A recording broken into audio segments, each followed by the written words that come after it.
Fil-faċilità ta' Sant'Antnin, il-kumpanija WasteServe bdiet tħaddem linja ġdida għal ħġieġ li għandha l-kapaċità li tipproċessa 52,000 fl-ixkun tal-ħġieġ fis-sija. Inawgurata mill-Ministru għall-Ambjent, l-Enerġija u r-Riġenerazzjoni tal-Port il-Kbir Mirjam Dalli, dan l-impjant awtomatiku jipproduċi ħġieġ ta' kwalità ogħla u b'mod iktar effiċjenti. B'teknoloġija avvanzata jitneħħew kontaminanti li jintremew ħażin mal-ħġieġ li jfisser li l-ħġieġ proċessat ikun ta' kwalità ogħla u jista' jintuża mill-ġdid. Il-kap eżekuttiv ta' WasteServe Richard Bilocca qal li l-kapaċità operattiva annwali ta' WasteServe hija mistennija tiżdied minn 8,000 tunnellata għal 21,000 tunnellata.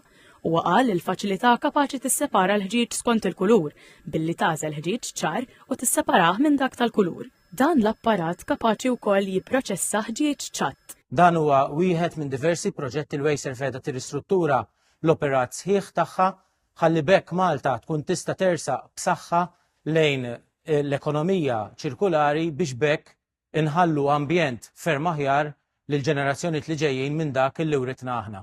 Il-Ministru Mirjam Dalli qalet li l-ħġieġ huwa riżorsa imprezzabbli, kompletament riċiklabbli u kapaċi jiġi riċiklat b'mod infinit mingħajr ma jitla fil-kwalità.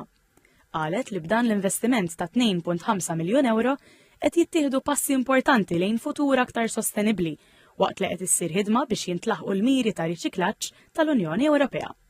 Temmet tgħid li dan l-investiment huwa parti mill-istrateġija ta' WasteServe biex tnaqqas l-operat tagħha f'din il-faċilità sabiex tagħmel spazju għat-trasformazzjoni ta' 24,000 metru kwadru ta' art f'park aħdar rikreattiv għall-pubbliku.